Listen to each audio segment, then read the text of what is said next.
Hello, good evening, and welcome. Oh, I'd forgotten about that. We are back.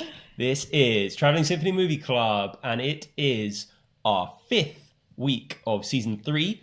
And tonight we are watching St. Francis. St. Francis, and we're watching on Netflix. This is the first of our 4 weeks of Netflix movies. And we are very excited to be watching St. Francis. We had a little sneak peek. We watched the first few minutes earlier this afternoon and were very much excited by it. I wanted to watch the whole thing. I was tempted to say, oh, should we just watch it and then rewatch it again tonight? Because I was just getting into it.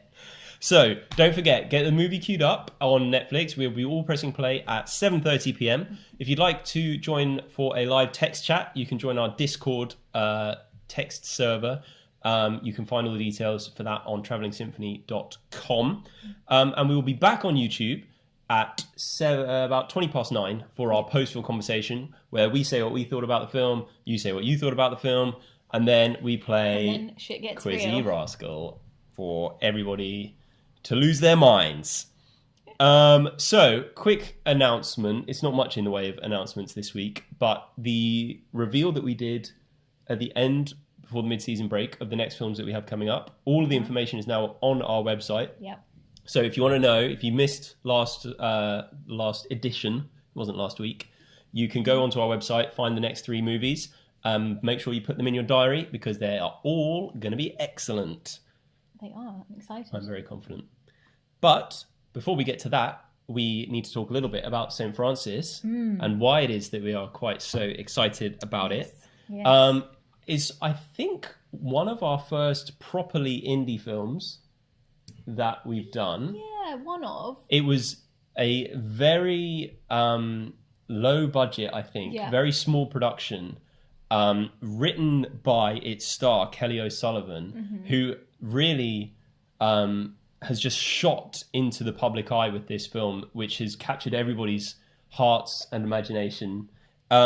It's about this woman who's 34, struggling for purpose, meaning, identity, and then she gets a job as a nanny for a 6-year-old girl around about the time, I don't know, is this a spoiler? I think I did. Around about the time where she undergoes a major life event. Yeah. And the way that the film handles this is it shows women's experiences around subjects that are often hidden away, and it does it in an open and honest and quite freeing way, I think. And from like the little clips, that we saw earlier today, the writing style is really good. It feels very genuine, and that's important if you want to obviously tell a genuine story about a woman's life and her kind of day-to-day goings on. So, and the way this kind of like early middle age, searching for meaning in life, searching for identity. Middle age, I will not have people in their early 30s, mid-30s, but 34 early. As in, I'm 34, as we were saying. If you are before 35, that is early 30s. Both in our 30s. That's the fact. We are not middle-aged. But yes, when I saw the synopsis saying 34-year-old searching for meaning and identity. And you were like, is it about me? But I thought also it's kind of complimentary to Soul, the Disney Pixar film that we watched on Boxing Day. Yes. Which had very similar themes. I don't know if it's going to have a similar message, but I think it might just. Yeah. So we're really looking forward to this one. It's going to be excellent. I guarantee you're going to enjoy it. Have we got any comments from the live chat? Have a little look. Highs, lots of hellos, highs.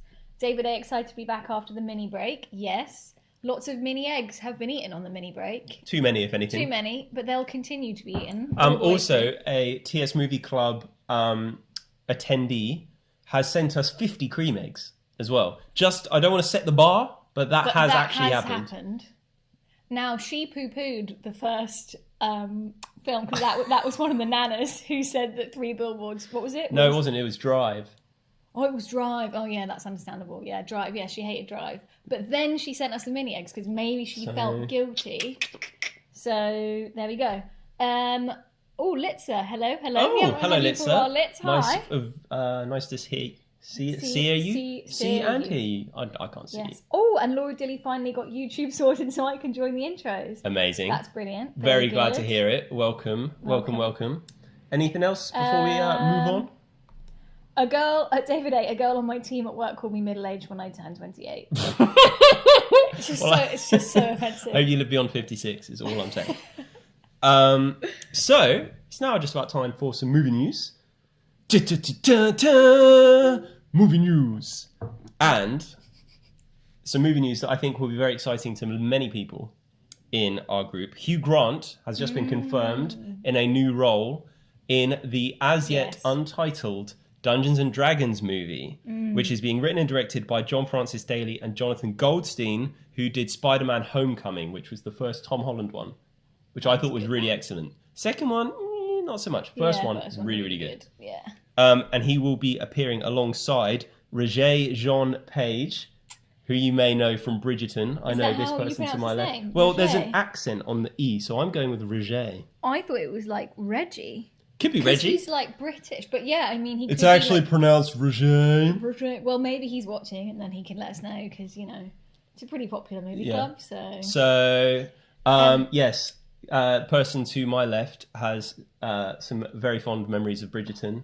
Oh yes, indeed. And also in this film will be Chris Pine, who you might know from the Star Trek reboot movies, and Michelle Rodriguez, who you might know from punching people in the face many movies, times, including Fast and the Furious. Yeah. Are you looking forward to this one? This particular upcoming film, not St. Francis, the Dungeons and Dragons movie.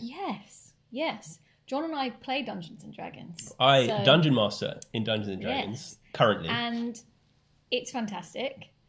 And when you kind of get into it, I think that it's the kind of thing that it's got great world building, there's great potential, but really I think it can just be a very fun film. I think with the casting, they've gone for just fun, Yep. And Hugh Grant, we were saying if they kind of pictured him as the Paddington villain and thought we're going to transpose that into this film, I mean, sign me up.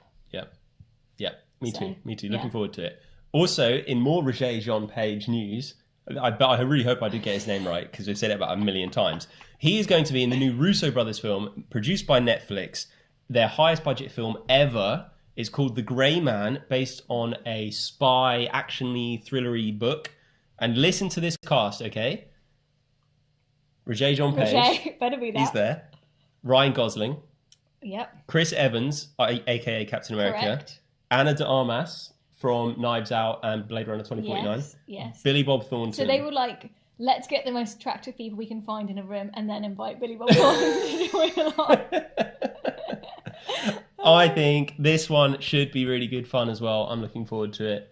Let's see what they come up with. Russo brothers, who did Stranger Things as well, if you didn't know that. So that's strong. That's a strong lineup. Team. Like, if you had to pit your own lineup against that, of just you and your mates, I think you'd struggle. In almost anything. Yeah, you'd be nervous. French cricket, volleyball. Well, if Roger's on the team, then of course. God damn it, Roger! Stop spiking it! Right. Tonight we are watching St. Francis. So don't forget, we are watching that. We're going to cue the movie. We'll be pressing play in about 6.5 minutes. And if you'd like to join our Discord, you can go to the website, travelingsymphony.com. All the details are on there. Now, it is time for Parish Notices with Katie. Okay. Let me change devices. Oh, I was going to... Oh, right. So now I'm getting it out for you. Oh, It's time for Parish Notices with Katie. Okie cokes, let's go. Right, Catherine Ashling. Jet wash the decking. That's peak. It now needs to be oiled, but rains every time I go out to do it. Shame. I have a bone to pick with this spring because it pretended to be spring for a week. We all got excited. We all did gardening jobs, and now look at it. We went for a walk today. What was it? 5 degrees, howling wind. Freezing. Yeah, I wasn't happy. I went very shrill then. It is freezing! Oh, my ears were too cold. Right. Slow cooking Katie. Yep. Sent a present to my niece. I was worried it was too big for a large stamp. It was fine. It was all right. I love that. I like that kind of happy ending. Exactly. It was, Oh, it got there. That's very British. Love it. And then Dilbatross. Birthday love to Sarah and Imogen for Monday. And in other news, I've cleaned my fridge. Sarah, my sister, Imogen, my niece, if you're watching, hello. Many happy returns for Monday. And that's the first kind of like shout out we've done. Yeah, if you want shout outs, we'll probably do them. Yeah, I mean, we're just like your average local radio DJ. And then Dave Chapman, it's been so long since we've driven out anywhere that I had to jumpstart my van. I then took our dog Ziggy for a drive to recharge the battery, staying local, of course. He wanted to get that in there. He's been actually into Cornwall and back, which was surprisingly therapeutic. Driving around in a van with your dog. And also, my mother sent me a parish notice with 1 minute to air, I might add, saying, someone in this group has this and has promised to share it when I next see her. And then a photo of, I don't know if you can quite see that, that's the Neighbours annual from 1990. So we'll share that picture in the Discord. I thought that was going to be like the Neighbours, like something of the Neighbours. The Neighbours changing. The Neighbours are there. Wow. So, we've got about 4 minutes to go. Coming up on Travelling Symphony, we'll be back here for the after film conversation at 9:20. And we will be watching Rocks next week. But before that, we're doing St. Francis. Are we allowed to do more comments? We got some comments. Okay, we got about a minute for comments. Okay, good. Hit me. Oh, can I go? Yeah, okay. you go. Oh, amazing. So, a little bit of stuff about this middle-aged bullshit. Yeah. Now, Gary Hobbs, my dad, says middle-age starts at 60 in his book. Then my auntie Cheryl says she thinks it's 50. Okay. I think probably like maybe 50. I think no earlier than 50. Okay. Well, I like where this is going because it's being pushed up. Yeah. No, I think that's the thing. MC age discrimination, 100% in the office as well. Oh, outrageous. Yeah, terrible. Also, Catherine Ashling, did I hear the Duke is in this? Interest peaked. Not in St. Francis, but in Dungeons and Dragons and this other the one. Grey Man. But you know, the We've got all that to look forward Duke to. will surely bring something very interesting to those films. Then Sarah saying yes, it's very cold. It is very cold. Just classic. And she said amazing parish notices tonight, and we know that Sarah is a parish notice connoisseur. So there we go. Should we talk a little bit more about St. Francis? Yes. Before we just go into a weather rabbit hole? Yeah. Because I think a really interesting thing that has been happening in film over the last couple of years is this new wave of films that have been helmed by and starring women. Yes. Who kind of put their own autobiographical experiences in the middle of the frame. Like Lady Bird, Greta Gerwig, Nomadland, Chloe Zhao, I May Destroy You and Fleabag on TV. Yeah.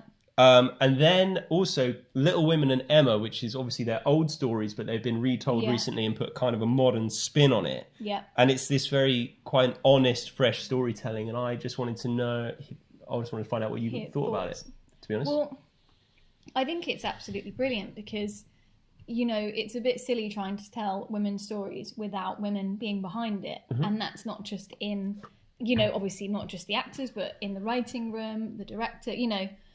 And unless we really have more women in these kind of teams and positions, then it's really strange that half of the planet don't get their stories told in an authentic way. And it's kind of the perennial problem for women, that we are pictured and portrayed in a certain way, very much through the male guise and the guise of the patriarchy. And then we have to somehow live up to these bizarre characters that have been, you know, created for us, and we're not allowed to tell our own stories. There's a really interesting article I read about Cruella, the new film Disney villain retelling that approaches this subject from a very interesting perspective. I will share that on the Discord as well. But interesting, that kind of angle of women's stories told by men. Yes, exactly. And how it was saying that you just let women be a villain if they're a villain, and it had to be. They don't have to be motivated by. They can just be. They could just be a villain. They don't have to be like but nice. So I'm sure we'll be talking a lot more about that in the post-film conversation. Yeah. But as it is, we've got about 38 seconds before we all press play on St. Francis. So, as I mentioned before, if you'd like to join us for some text chat during the film, make sure you head to our Discord. You can go via bit.ly.com/TSLiveChat, or you can go to our website, travellingsymphony.com, and all the details are on there. If you'd rather not be messaging people during the movie, just enjoy it. Make sure you come back here onto our YouTube channel for the post-film conversation at about 9:20. You've got 10 seconds to pick your favourite comment Well, obviously, Litzy says, I agree, Katie. So that's my favourite comment. There you go. That's all we need to go. Not 5, 4, 3, 2, 1, play. And we're going. So we will see you guys in about an hour and 45 minutes. Okay. But until then, we will see you soon. Enjoy the movie. Bye-bye.